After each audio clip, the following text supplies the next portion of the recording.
ሰላም ጤና ይስጥልኝ። የሚዛን ሳምንታዊ ዜናዎችን ይዤላችሁ ቀርቤያለሁ። አብራችሁን ቆዩ።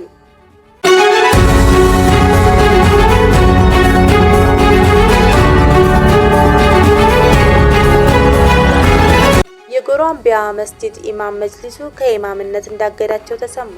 የጎሮ አምቢያ መስጂድ ዋና ኢማም የሆኑት ሼህ ሁሴን ድላ የአዲስ አበባ እስልምና ጉዳዮች ከፍተኛ ምክር ቤት ከኢማምነታቸው ማገዱ ባወጣው ደብዳቤ መግለጹ ኢማሙ ለሚዛን ገልጸዋል። ደብዳቤው በስራ ቦታ ባለመገኘትና ለአንድነት የማይሰሩ የሚል መሆኑ የገለጸ ሲሆን ነገር ግን ኢማሙን በሚከተሉት የአህሉ ሱና ወልጀማዓ ሱፊያ አስተሳሰባቸውና በመስጂዱ ስር የነበረው መድረስ በሚፈርስበት ወቅት በተደጋጋሚ ጁማ ላይ እውነታውን ለህዝቡ በማሳወቃቸው መሆኑም የገለጸ ሲሆን እናቴ ታማ ክፍለ ሀገር አሳክሜ ስመለስ ነው የእገዳ ደብዳቤ የደረሰ ሲሉም ገልጸዋል።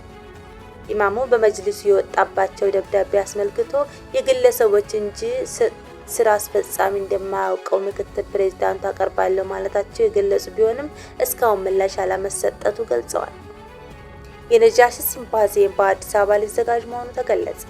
በአዲስ አበባ አልነጃሺ መስጂድ ዙሪያ የሚያጠነጥን ሲምፖዚየም ሊዘጋጅ መሆኑ ምንጮች ለሚዛን ገልጸዋል። እስልምናን ተቀብሎ በክብር በፍትህ ያስተናገደው አልነጃሺ ለዓለማችን የፍትህ፣ የሰላም፣ የእምነት፣ የነጻነትና የሰብአዊነት እሴት ትልቅ ተምሳሌ ተደርጎ የሚታይ ትልቅ እሴት መሆኑ ይታወቃል። ይህንን በማስመልከት በአልነጃሺ መስጂድ ላይ ያጠነጠነ አልነጃሺ ሌጋሲ ኦፍ ሆፕ በሚል መሪ ቃል እጅግ ታሪካዊ ሲምፖዚየም መዘጋጀቱ ነው የተገለጸው። በዚሁ ሲምፖዚየም ፕሮግራም ላይ የእውነት ምድር አርዱል ስድቅ የተሰኘ በዓል በመስጊድ ዙሪያ የተሰራን ዘጋቢ ፊልም በአዲስ አበባ ከተማ ቅዳሜ ታህሳስ 4 ቀን በአድዋ መታሰቢያ ሙዚየም አዳራሽ ለእይታ እንደሚቀርብ ተገልጿል። በታሪካዊቷ ሐረር ከዩኔስኮ ጋር በመሆን ታሪካዊ ቦታ ጉብኝት መደረጉ ተገለጸ። ዲፕሎማቱ ሰው ከጅብ ከእንስሳ ጋር የሚግባባበት አስገራሚ ቦታ ነው። ሐረር በእስላማዊ ሸሪዓ ስርዓቷ በመንግስት ቁርቆራ በሃይማኖት መስፋፋት የእስላም ማዕከል ሆኖ አገልግሏል። በውስጧ በርካታ የሚዳሰሱና የማይዳሰሱ መንፈሳዊ ታሪክ ቀመስ ቅርሶች ያሏት ነች። ባሳለፍነው ሳምንትም ከተለያዩ ሀገራት የተውጣጡ ዲፕሎማቶች ከፌዴራል ባህልና ቱሪዝም ጋር በመሆን ከዩኔስኮ ጋር በመተባበር ጉብኝት ማድረጋቸው ተገልጿል። ዲፕሎማቱ ሰው ከጅብ ከእንስሳ ጋር በሚግባባበት አስገራሚ ቦታ ነው ያየነው ሲሉ ገልጿል።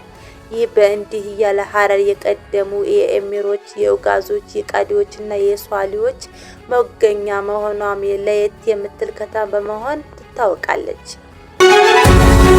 በፈራረሰችው ኻን ዩኒስ ከተማ 54 ሰርጎች በአንድ ቀን ተካሄዱ። በጋዛ በፈራረሰችው ኻን ዩኒስ ከተማ የ54 አባወራዎች ሰርግ ከዓመታት ጦርነትና አሳዛኝ ህይወት በኋላ ሰርጎቹ መካሄዳቸው ተገልጿል። ፊልስጤማውያን ጥንዶች በጋዛ ሰርጥ በኻን ዩኒስ በሐማድ ከተማ በተካሄደው የጋራ የሰርግ ስነ ስርዓት ላይ መሳተፋቸው አነጋጋሪ ሰርግ ሆኗል። ከነዚያ መካከል ኢማን ሐሰን ላዋ በባህላዊ ፍልስጤም አልባሶች ለብሰው ሂክማት ላዋም በተመሳሳይ መንገድ በለበሱ ሌሎች ጥንዶች መስመር ላይ ሆነው በፈራረሱት የደቡብ ጋዛ ህንጻዎች አልፈው እጅ ለእጅ ተያይዘው ማሳለፋቸው ተገልጿል። የ27 ዓመቷ ፍልስጤማውያን ከ2 ዓመት ውድመት፣ ሞትና ግጭት በኋላ ብርቅ የሆነ ተስፋን በሚወክል ጦርነት በተመታችው ጋዛ በተካሄደው የጅምላ ሰርግ ማክሰኞ ከተጋቡ 54 ጥንዶች መካከል ነበር ብሏል ዘገባው።